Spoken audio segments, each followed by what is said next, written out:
Et mes conseils sont inscrits ici rapidement. Alors d'abord, il faut bien comprendre le vocabulaire des gens que vous avez en face de vous. C'est deal flow, due diligence and capital gain. Il faut bien savoir ce que ça veut dire, c'est très important. Le deal flow, c'est les projets qui arrivent. Ils ont des consultants dans le monde entier et vous êtes un petit projet parmi beaucoup d'autres. Ils reçoivent un bon venture capitalist, reçoit 20, 30, 40, 50 projets par jour. On va dire 100, 150 par semaine, 200. Donc ça, c'est le deal flow. Ils sont très, très acharnés sur leur deal flow. Ils sont capables de comparer, de regarder. Le due diligence, c'est un mot qui veut dire qu'ils ont tous les connexions, les consultants, les conseillers internationaux pour très, très vite dire c'est bien, c'est pas bien. Donc, sachez que vous allez être sous les fourches codines de ces gens-là. Et il faut bien les connaître pour que votre projet soit préparé dans les règles de l'art et que les gens puissent se dire que c'est des gens très bien. Et le capital gain, c'est ce qui les intéresse. En fait, c'est la sortie soit sur un marché boursier, soit en le revendant à une autre entreprise. Parce que si vous voulez, le business d'aujourd'hui, et j'espère que c'est ce que vous avez compris, votre start-up, elle doit durer 4-5 ans. Après, il faut vous revendre. À moins que vous vouliez être un entrepreneur à vie, j'admire des gens comme ça. Formidable. Genre, je crée une entreprise et dans 30 ans, je serai là, je serai le PDG, j'aurai fait une entreprise de 500 personnes, 1000 personnes dans le monde. Moi, j'admire les gens comme ça. Allez-y, ceux qui veulent.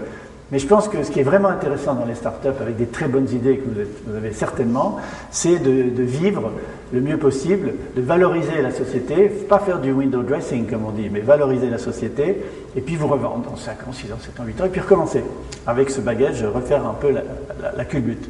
Comprendre les investisseurs, comprendre leur logique, je l'ai un petit peu dit. La vitesse et la précipitation. À Silicon Valley, il y a un truc qui est en haut des petites entreprises. Time is the devil, but speed is God. Ça veut dire que si on prend trop de temps, ça c'est le diable, mais la vitesse, c'est ça qui vous permet d'être avant les autres, de percer des marchés avant les autres, d'être avant la concurrence, mais ne confondez pas vitesse et précipitation. Ça c'est fondamental. Il y a un timing à respecter, il y a une sorte de temps sociétal d'acceptabilité des projets qui n'est pas toujours évident et qu'il faut bien respecter. Donc, aller vite, mais pas se précipiter, s'adapter au marché. Et vous allez voir que là, veille et prospective, c'est très important. Vous allez voir les slides tout à l'heure que je vous montrerai vite pour qu'on en discute ensuite. L'adaptation au marché, c'est absolument fondamental. Tout va tellement vite, mais on a les outils aujourd'hui. On ne pouvait pas avant faire ça aussi vite. Maintenant, avec les newsletters, les forums, avec Twitter, Facebook, Google et tous ces dérivés, parce qu'il n'y a pas que Google, on dit toujours moteur de recherche Google, il y en a plein d'autres, très très bons.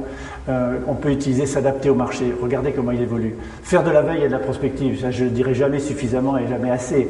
On se lance dans sa boîte, on a le nez sur le guidon, et on arrête de faire de la veille, on le fait avant de la créer, et on arrête de faire de la prospective à long terme. Il faut voir loin, il faut voir les tendances à long terme. Je vais vous montrer 2 slides de ces technologies sans les détailler trop, on les réservera pour le débat.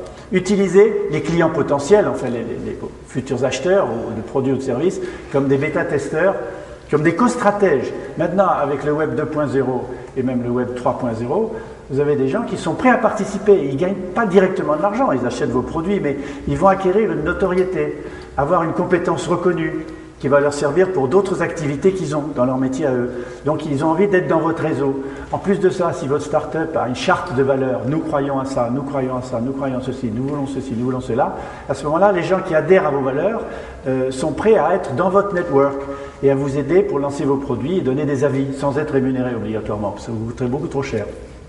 Assurer la mobilité des hommes et des idées, c'est fondamental. Dès qu'on crée une compagnie, on croit qu'on a créé un truc brick and mortar, c'est dans le marbre. Non, il faut une entreprise virtuelle en fait, qui foisonne d'idées, qui travaille avec des gens en sous-traitance, avec des consultants, avec d'autres petites start-up. Et on a un réseau de boîtes qui s'adaptent en permanence comme le vivant, comme la biologie elle-même, et pas comme les grosses entreprises traditionnelles structurées de manière pyramidale.